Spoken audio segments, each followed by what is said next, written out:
Eu sou o primogênito da humanidade. Sou o primeiro homem concebido, gerado e nascido de parto. Sou o primeiro fruto da relação carnal entre o primeiro homem e a primeira mulher.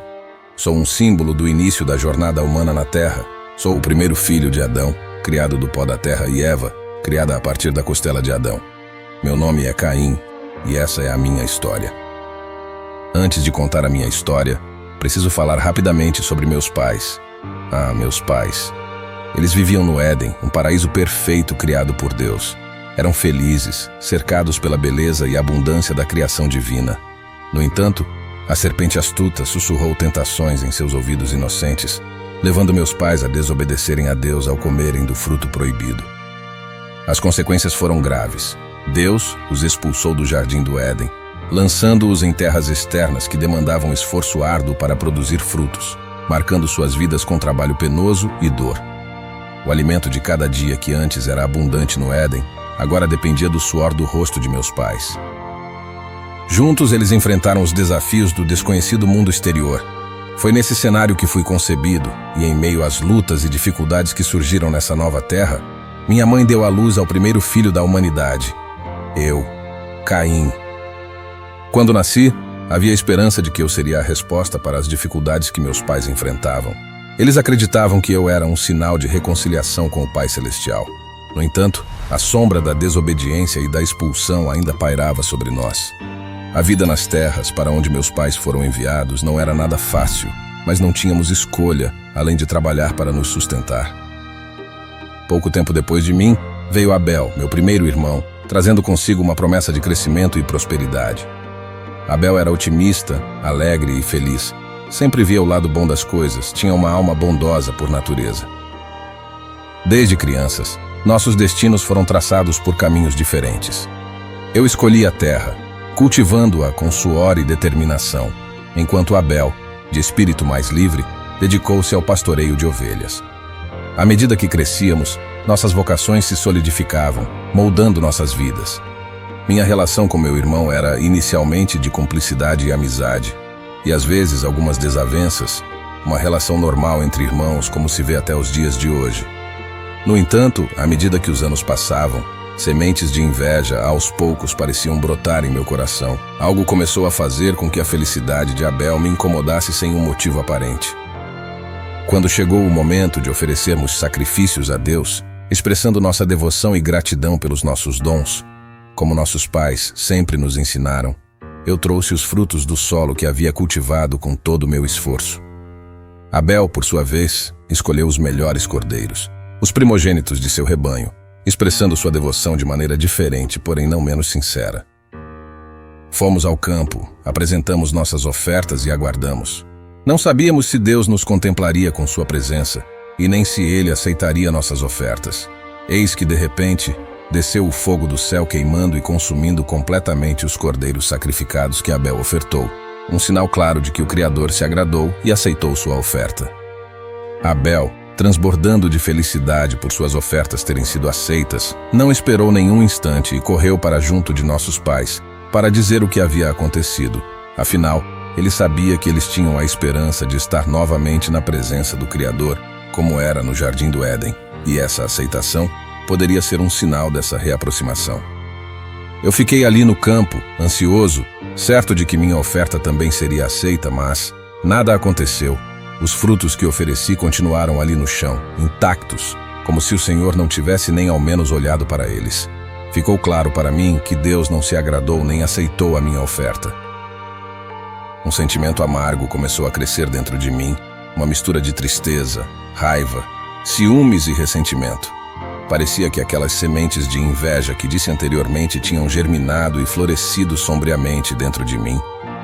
Deus percebeu meu descontentamento e se fez presente ali bem na minha frente, dizendo: "Por que te iraste? E por que descaiu o teu semblante? Se bem fizeres, não é certo que serás aceito? E se não fizeres bem, o pecado jaz à porta, e sobre ti será o seu desejo, mas sobre ele deves dominar."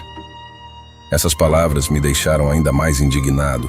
Como Deus poderia desdenhar das minhas ofertas depois de tanto sofrimento e suor que derramei para ofertá-las, e ainda dizer que não fiz o bem? Permaneci ali, no mesmo lugar, tentando entender o que Deus acabara de me dizer, mas nunca compreendi. A raiva crescia dentro de mim, como uma chama voraz, um sentimento tenebroso, como se algo maligno tomasse conta do meu corpo e da minha mente. Depois de alguns minutos, Abel voltou ao campo me chamando para ir até nossos pais, mas minha alma estava tomada por uma força sombria que aumentava minha ira a cada palavra que Abel proferia.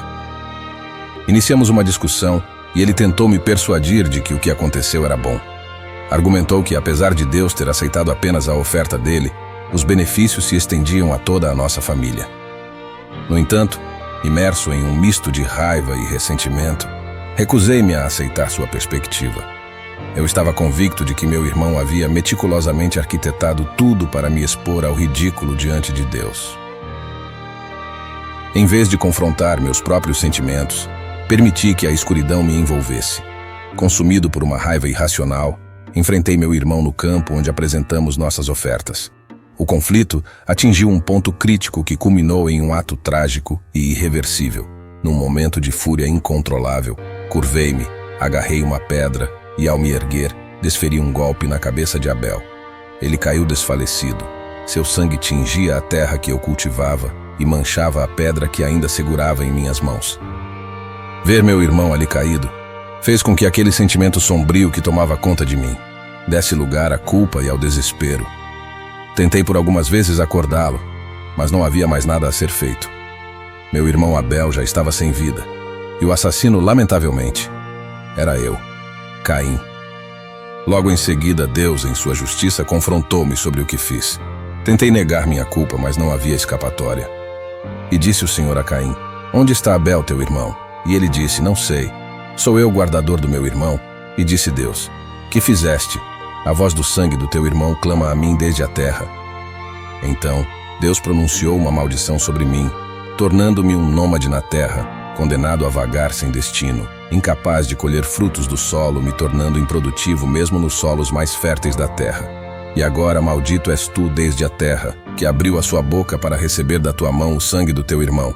Quando lavrares a terra, não te dará mais a sua força. Fugitivo e vagabundo serás na terra. A minha maldade foi tão grande que não podia ser perdoada. Então eu disse ao Senhor: "Hoje você me expulsa da tua presença e eu vou me esconder da tua face. Serei um fugitivo e vagabundo na terra, e sei que qualquer pessoa que me encontrar desejará me matar como vingança pelo crime que cometi." Deus não queria que a vingança se tornasse um ciclo vicioso entre os homens. Por isso disse que quem tirasse minha vida seria punido 7 vezes mais. Ou seja, quem buscasse vingança contra mim seria punido de maneira muito pior do que eu fui. Portanto, qualquer que matar a Caim 7 vezes será castigado. E pôs o Senhor um sinal em Caim, para que o não ferisse qualquer que o achasse. A ira de Deus foi lançada sobre mim, e fui marcado com um sinal e condenado a vagar pela terra como um peregrino amaldiçoado. A solidão tornou-se minha única companheira. Marcado pela culpa que carregava, parti em busca de um futuro incerto. Deixei para trás a presença divina e percorri caminhos desconhecidos por um tempo que parecia eterno.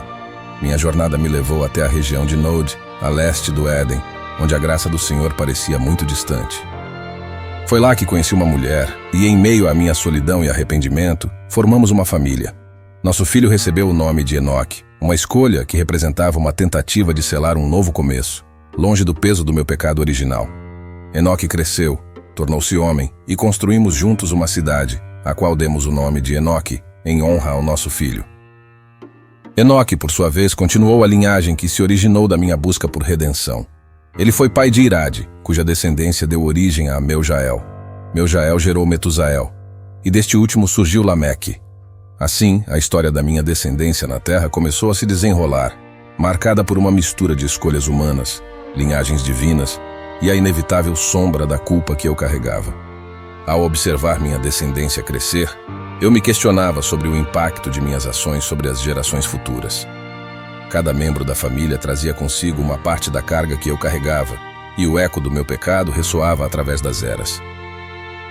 A essa altura do vídeo, você deve estar se perguntando: quando e como eu morri, qual teria sido o fim de um homem que cometeu tamanho pecado?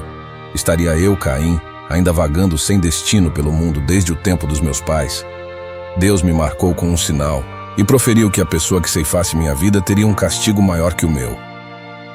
Na Bíblia não há uma menção clara sobre a minha morte, mas eu posso te dar uma pista, mas é apenas uma dica.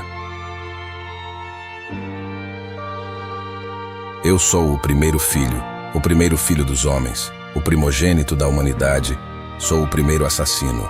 Este sou eu. Meu nome é Caim, e essa é a minha história.